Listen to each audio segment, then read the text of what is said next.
Hi, friends. It's me, your buddy Suze, the holistic stylist, coming to you with part two, an update on the current status of the parasite or the implant, whatever it is, after it's burning. And we're going to talk about the cremains today. But in the meantime, I'm going to share my screen and just open back up to a certain place in this video and get you guys caught up.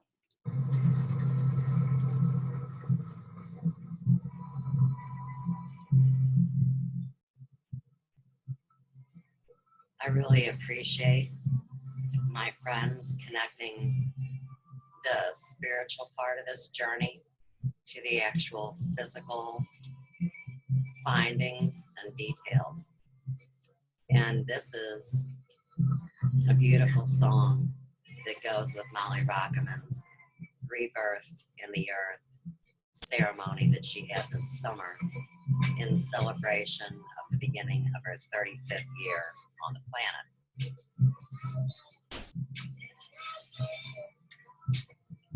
How beautiful to embrace the journey.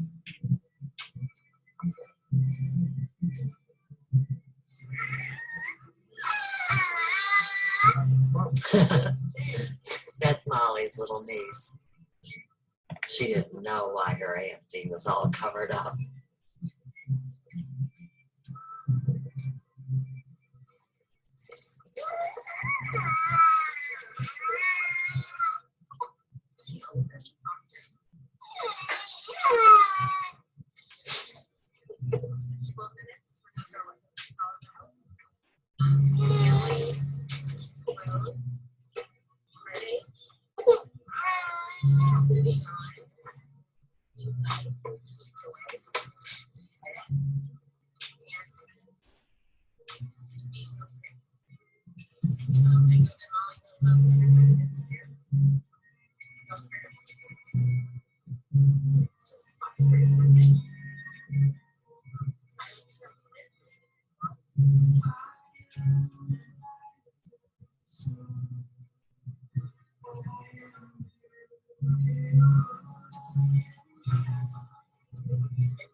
Namaste.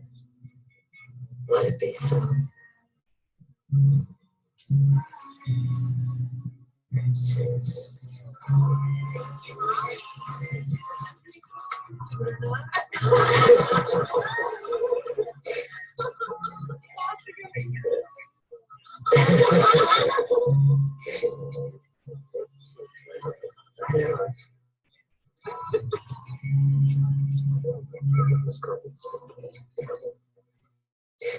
Oh, yeah.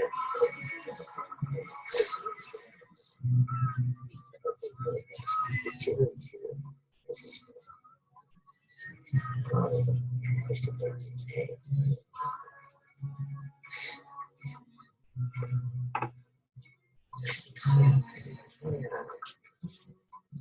Very good, Richard.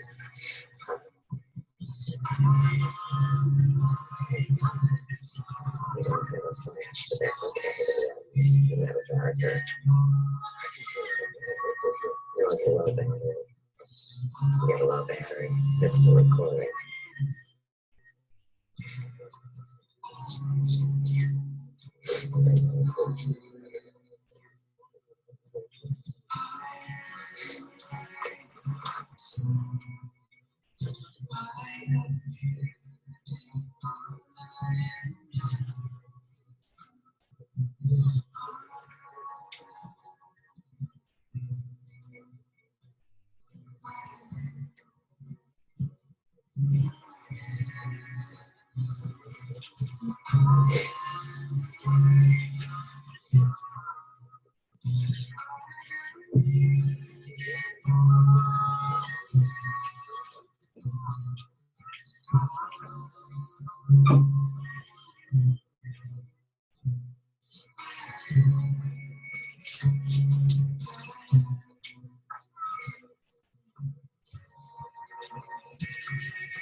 fuzziness in her whole body.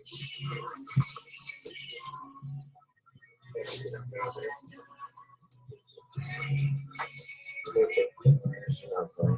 What's this feeling?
It's not your average day on the farm in Ferguson by any stretch of the imagination.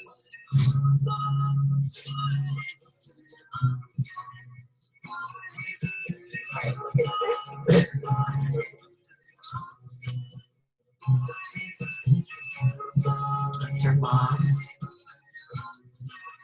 Can you imagine what that sweet woman thought? She had no clue what her daughter was going to do.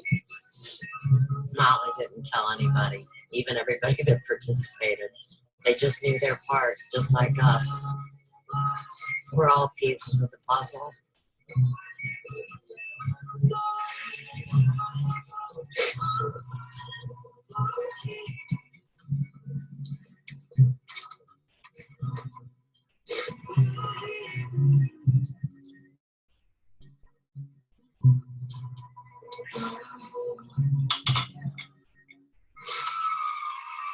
Oh, that's a tearjerker every time, I tell you.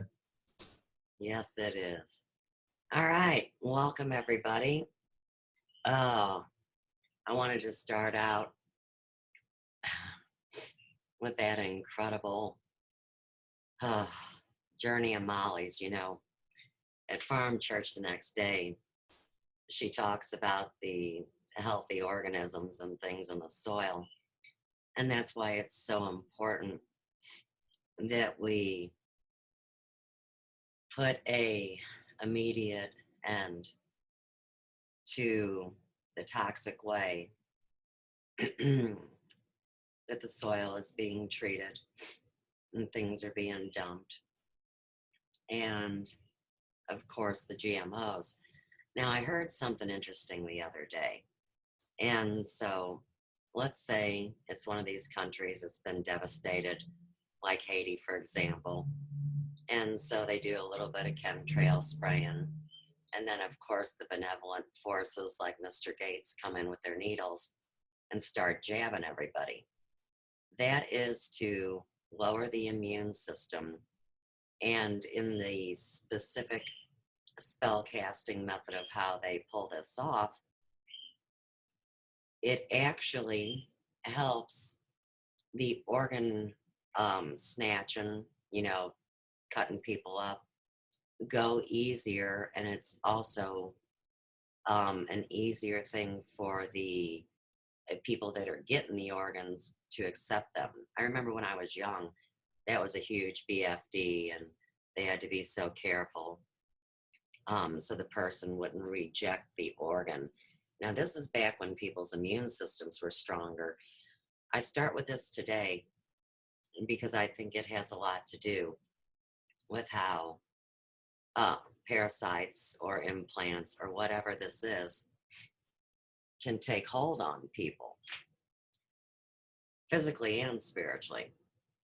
So, the biggest question on people's minds is what happened between this picture and the crushing of this thing.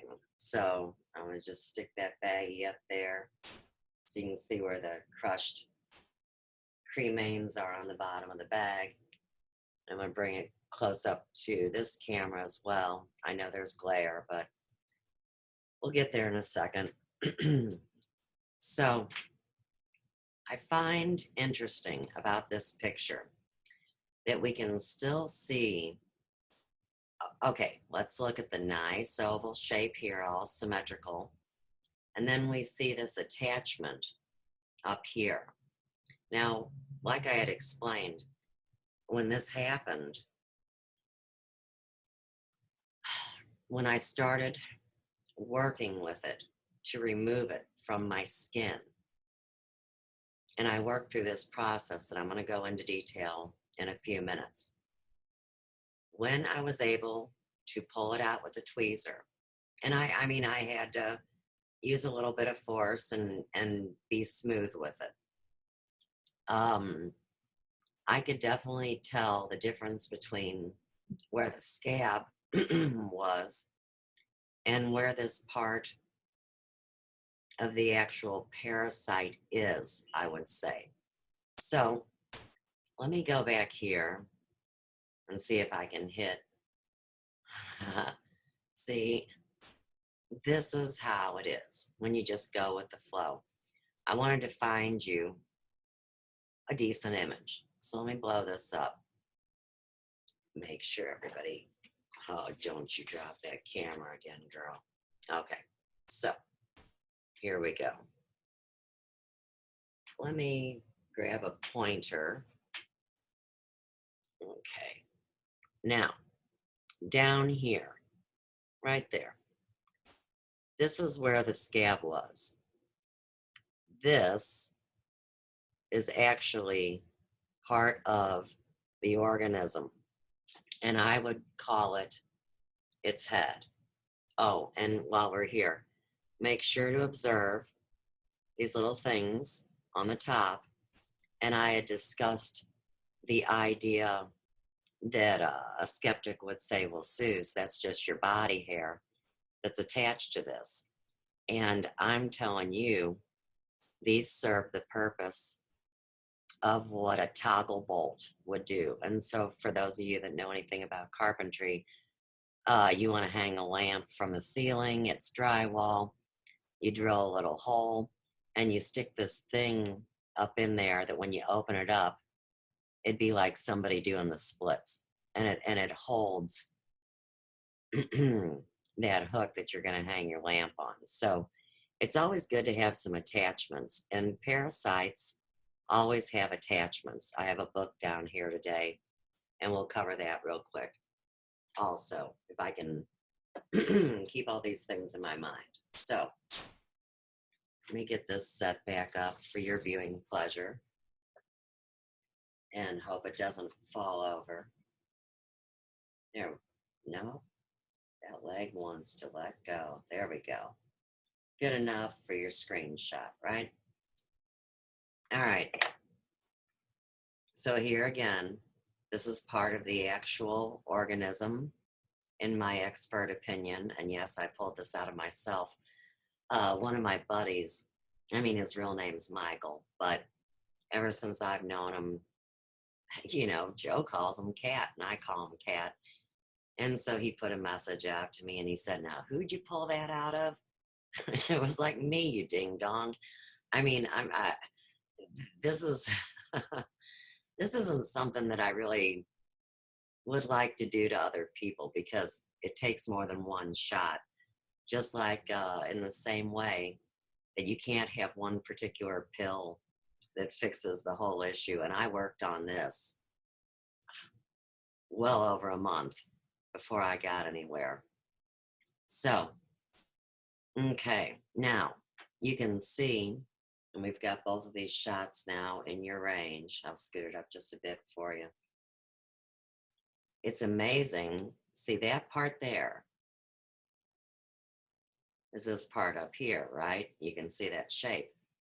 Here again, in this illustration, and this had just been taken out of me, there was definitely still a pulse and a life force. Now, of course, the parasite can't live without its host. So when we went through the ritual a couple days ago of burning the parasite, no doubt it was not, I would say, as full as what it appears to be here. And even though it was full here, keep in mind that it was hard as a silica bead. I couldn't pierce it with my finger or really break it apart. You know, there was no way to biopsy it, let's say. No, I'm not a surgeon. I'm just a hairdresser, right? Okay. So even where those little points are, and I see it here, I'm going to tell you, in my belief, that is the remnant of the organic scab. The part that is still perfectly symmetrical, just like it is here, would be part of the being. So let me zip up here and show you the crushed image. There we go. And I'm going to scoot the camera up just a minute so you guys can get a good look. Okay. Now this was after the first crushing. And you see we have a bigger piece here and we have these smaller pieces. I can't really say this is dust because I can pick the bag up in my hand right here, and I can still crush around on this. But as you can see, it doesn't disintegrate it. It doesn't actually turn to dust. There is a slight color variation difference in this lowest piece. I've kind of separated them. You can see there's a bigger chunk here at the end and then it trails off. I believe that larger piece would be, say, the cocoon. And when I use that word, I want you to draw the picture in your heart brain of how that would be the exoskeleton. You know, when you see the little creepy movies, you know, about the alien or the monster, and it takes off its outside costume, and then you see the real thing. So I'm going to say this is the outside costume. One of my dear friends, Anne, asked me if it was, you know, if I perceived there to be a chip in here. And I'm going to say no. Not that I know much about chips or computers, but the more I think about the physiology of a parasite, it really just makes me lean more that way. So I guess that's all I want to say about that. Now, what I want to talk about, let me stop that share so I'm closer. There we go. Okay. So, are there any common factors? Is the first question that I need to answer between the first parasite, which was larger and in my chest, to the second parasite, which was in my lower belly region right here. They were exactly the same color and the same texture and the same density. So those are all equal things.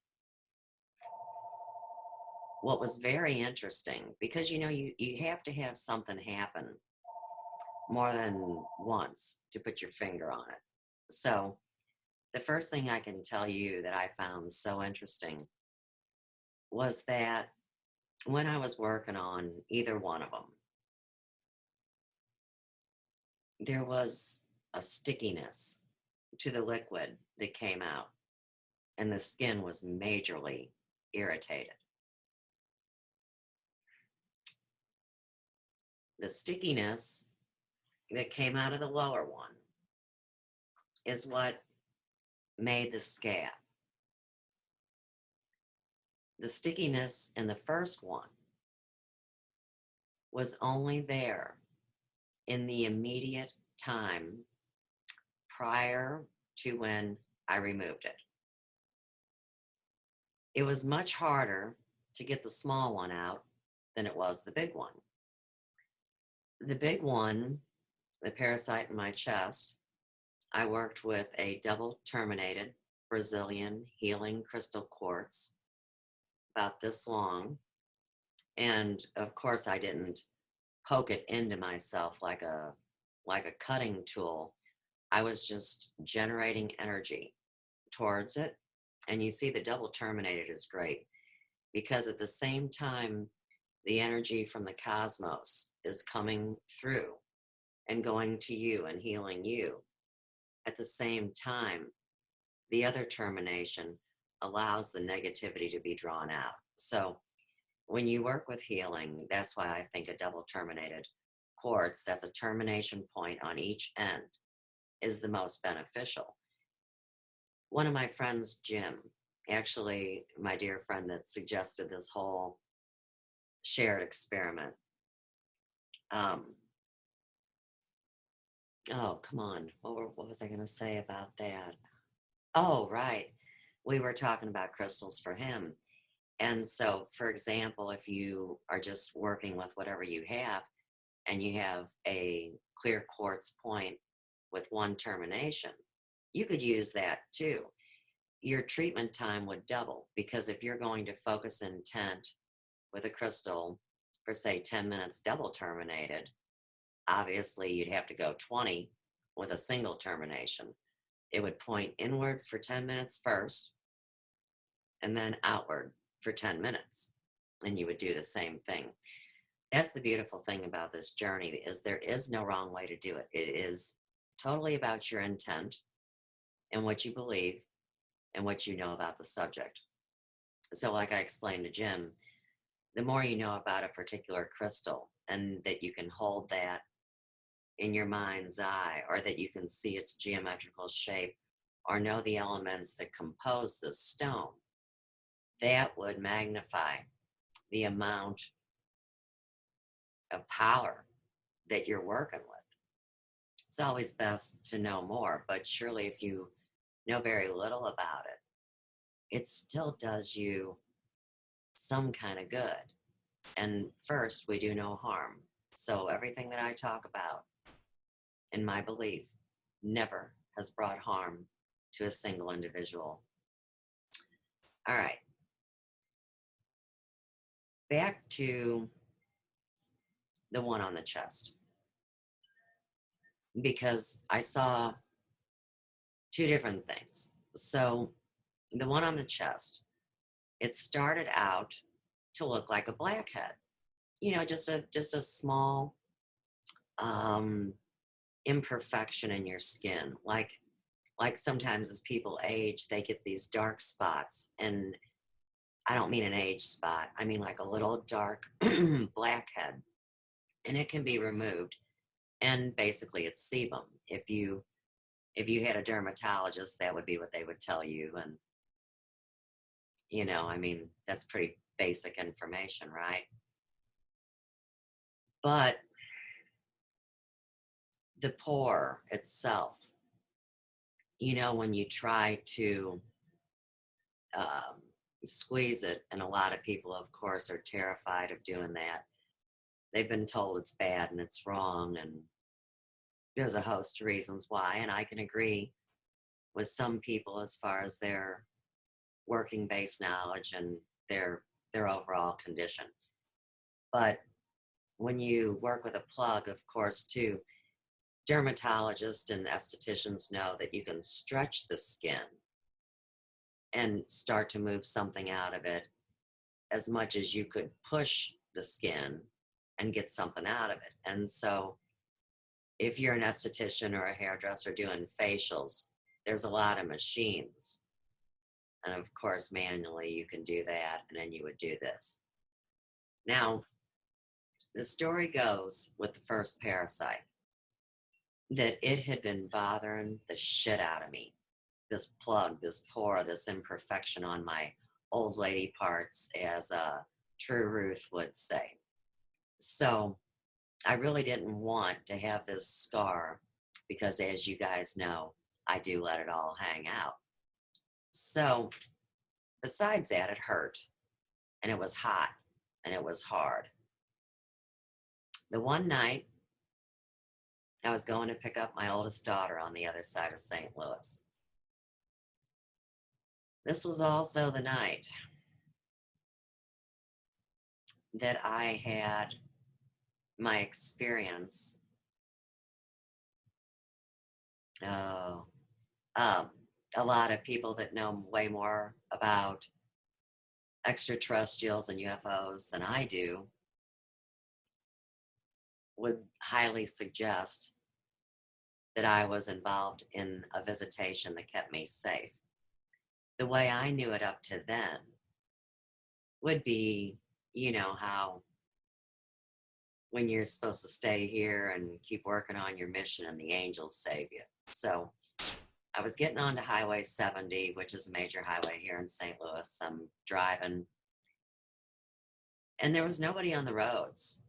I'm a good driver too, and so, you know, I'm getting on the on-ramp and I'm going to zip over to the fast lane because there's nobody around and I'm cruising to the city.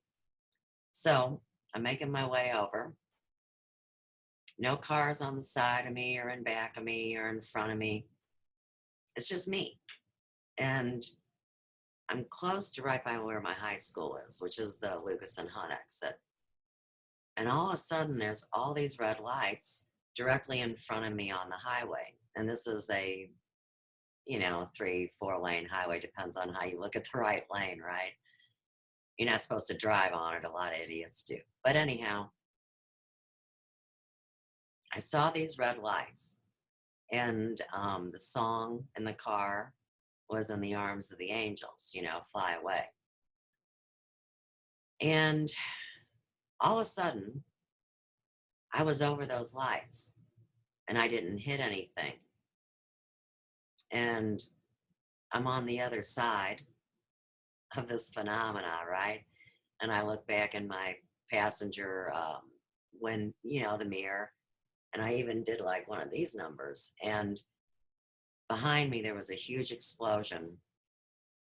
And it was pretty freaky. So anyhow, I get to South St. Louis.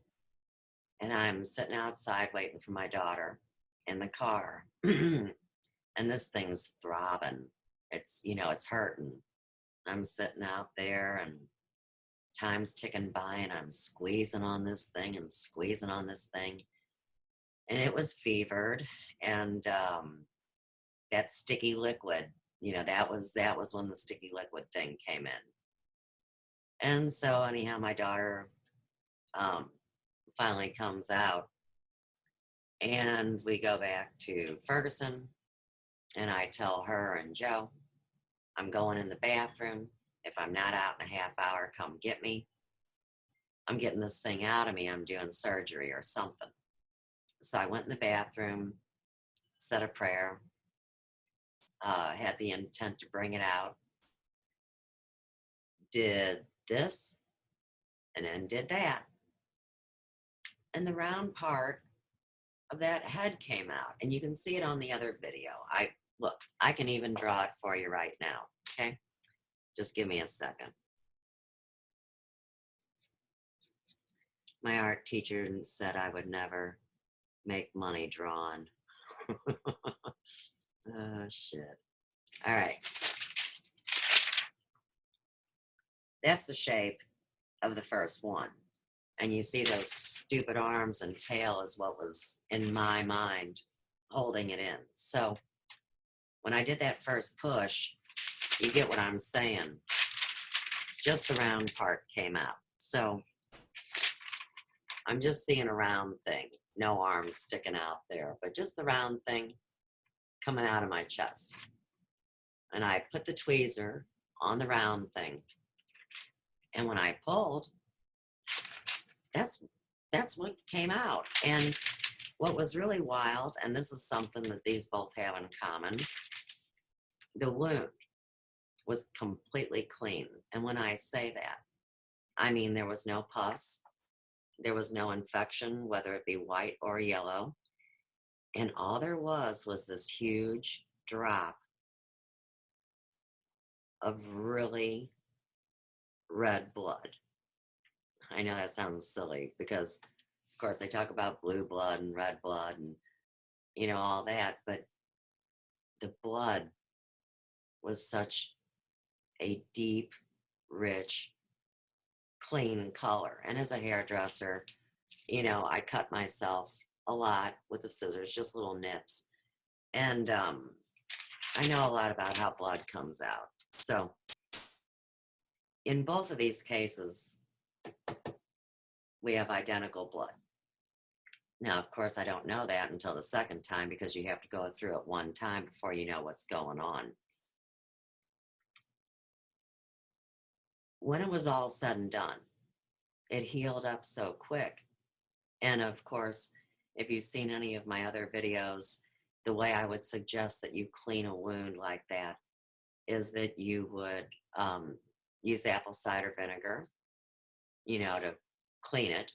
No soap and water, no antibacterial crap, apple cider vinegar. And then you get a homeopathic tissue salt from your bottle that you hopefully have in your first aid kit. And you add a drop of water to it and you create a poultice. So it's just white and, you mix to consistency like a pancake or something. And then you just put the poultice on the wound. And it's the coolest thing. It draws any poison out and it heals the wound quicker and it stops any bleeding or any trouble that you could be having. All right. Now, something about tissue salts, real quick. Let's say that you have something that when you are working on it, that it does have infection, whether it be white or yellow. You'll notice that the infection itself will lift up into that tissue salt. So talk about a great healing. I'm so impressed, and there has never been any information that Ludy's has ever put out, like to say that for general skincare, add water to this tissue salt, put the tissue salt on the wound, and voila. So that is strictly my recommendation as a hairdresser and as a holistic stylist. And you know me, I like to do things different than the average person.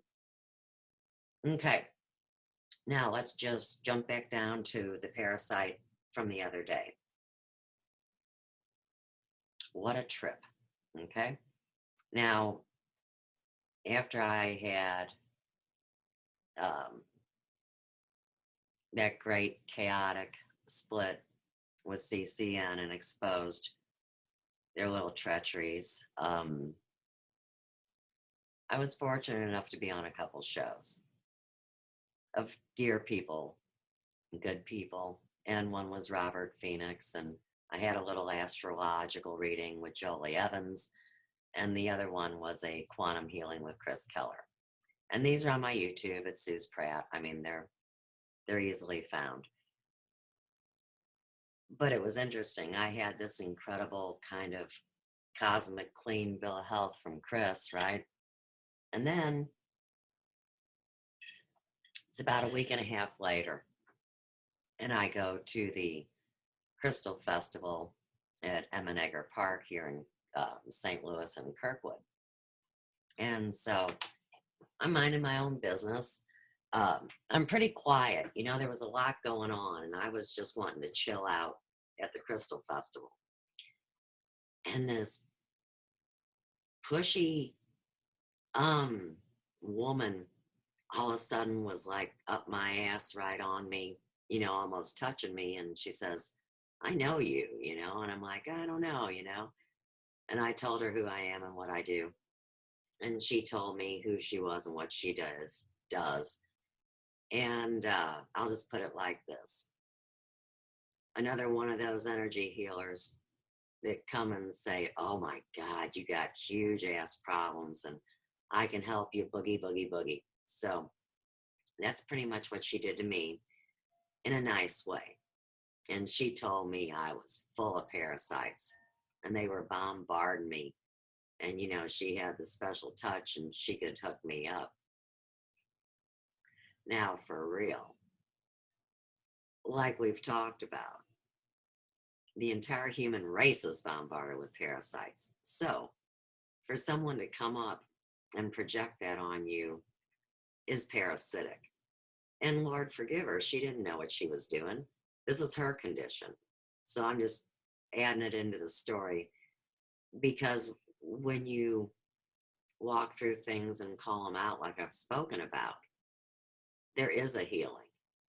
And so I believe that me standing my ground up next to this person that was so hungry for my energy is what happened to propel this healing. So, anyhow, a couple weeks later, these are little pieces of time. That's when I very first noticed that on my lower abdomen, there was like one of those little plug things. And it was just like a grain of sand. It was so small. And so, of course, what I would do is, you know, push on it, squeeze it, and a little something would come out, right? And it was that dopey clear liquid that I told you about from the first time. I'm like, what the hell? And when you get that sticky liquid, even if you use tissue salts and, pull that poison out, you're going to still form a scab. Now, on this one, there was never any scab. It just, like in the movies, when they show somebody healing up and it just goes zoop, like that. That's what it did up here. Down here was different. So the sticky liquid made a scab. Now, I'm one of those ones, too, that when you're trying to heal something up, you don't close it up and put a Band-Aid on it or Vaseline or whatever they tell you. You don't keep it in, you draw it out. So when you know that scab's dry enough, you flick it with your finger and it should all lift off. And then, of course, you put the tissue salts on again and it shrinks it more. Well, there was always that little bit of scab left. And it was at the top of where the wound was. And I went through that several times. And, like I said, it takes a few times. So what I knew by that time was that whatever it was another one of these. And I needed to get it the hell out. So when it came time to flick that scab again, and all of it came off except for that one place, that's the very day that I put the tweezer on the scab and pulled it out. And you guys know it came out because here you are in the witness of it. So that's the end of that story. But the sticky liquid was, I would say, more intense in a smaller one. Now, just to jump back, okay? And you know how your mind plays games with you sometimes. So, of course, this first one, it looks like a little body. And the second one, like I said, it looked more like an egg or a pod. And you think, well, did the one, that was up here have a baby and it went down there, and get into all these very odd thoughts. But like I've said to you guys, if it were me and I was you and you wanted to find out more information, I think the first thing that I would do is I would listen to Og Tellez, and that's AUG Tellez. He has a video on this very thing, very recently uploaded on parasites and all of these very, very difficult subjects and how they all connect. I thought it was an excellent video. Okay, what else now? I want to show you a book I have. Okay. Practical bacteriology, blood work, and parasitology, right? With clinical notes, 8th edition, and I was blessed to be able to get books out of a doctor's personal library that had passed. So that's how I came by these. These are not for the lay person. And of course, these days, like I said, hey, why even talk about these things? You know, we're way too modern and way too clean and way too perfect to have any of this. We're back in the day. I mean, they dealt with this shit. I just happened to open to this page, and this would be a breakdown of all the different kinds of helminthic diseases, which is tapeworms and parasites. You know, it's one of them books. It's like if you talk about head lice, everybody starts itching their head. But I do make this promise to you guys that I will do a technical video. I'll go ahead and pull out what resonates with me out of that book. And also, you can go to my YouTube channel. Hey, wait. Why am I asking anybody to do that? Hang on. Let me share the screen. You know, it seems like the people that are on Facebook are not on YouTube. Maybe that's not the case, but seems to be a couple different crowds. So we're zipping over to Suze Pratt on YouTube and take you to my most current videos. Right here.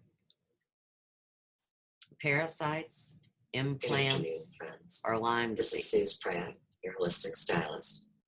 And today, and this is an ode to Dr. Dick Bersendahl. I wanted to bring you Dr. Dick. Like I said, that's where the Lyme disease story comes in, and him and I have this great talk, and maybe you've heard of this dude.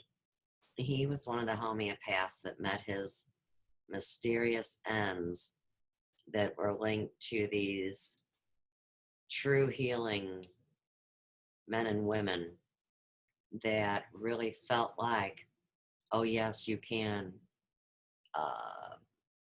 diminish a virus. Oh yes, you can win that war. So I'm sharing this over my page on Facebook, and then you guys will be able to see that too.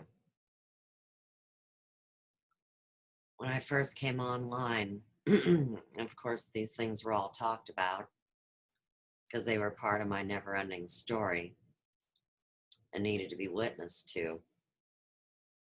Yeah, right there. You just come to Suze B. Pratt and poof. You know, I want to say something while I'm here. I've been getting some shit. And of course, this comes with the territory with the hackers and the, you know, the people that are trying to silence me. But I don't know if y'all know this or not, but the word Pratt, and they use it spelled like P-R-A-T, is a trickster. And somebody was giving me shit about that because I believe, you know, the things I believe. And I didn't respond to that person. I respond to friends because I don't engage people of lower intelligence. And I just said, you know, that's really interesting how I couldn't wait to get rid of the name Glasscock. I had no idea it was a noble name or had a coat of arms or a very important history that I would need to come to know and speak about. And of course, I was teased about that name my entire life, but I'm so proud of it now. So it's amazing that I married somebody that I affectionately call Dopey now. Mentality of the animal man, not spirit man. And on the worst days, it would be vegetable man. And that's why I have publicly said that he has the mentality of a turnip. So I always back up my statements with facts, figures, and statistics. And if you check out family names, this isn't the Ancestry.com website, it's another one, but you type in your last name and they tell you the origins or anything they have to know about it. And that's where I found out that the name that I felt relieved taking when I was 23 years old was like the perfect name for a handler, a trickster. So, joke's on me, right? But you know what? I would never trade the experience for anything. I'm blessed to have my 3 children from that marriage, and I learned here again what not to do. So that's why when people say quit crying about your situation, I have to fully agree. It's okay. We all went through it, and we're all going to heal from it. Well, I hope I answered everybody's questions on the parasite thing. But of course, you know, I will never part ways with this bag. And we'll watch it as time goes on.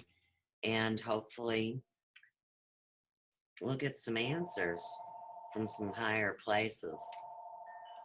So, with that, much love, everybody. And I'll just say peace, love, and light from the Big Yellow House on the Third Cosmic Ray in Ferguson, Missouri. Talk soon. I'm going to stop this share. Whoa, shaky start. And say goodbye, guys. I'll see you real soon.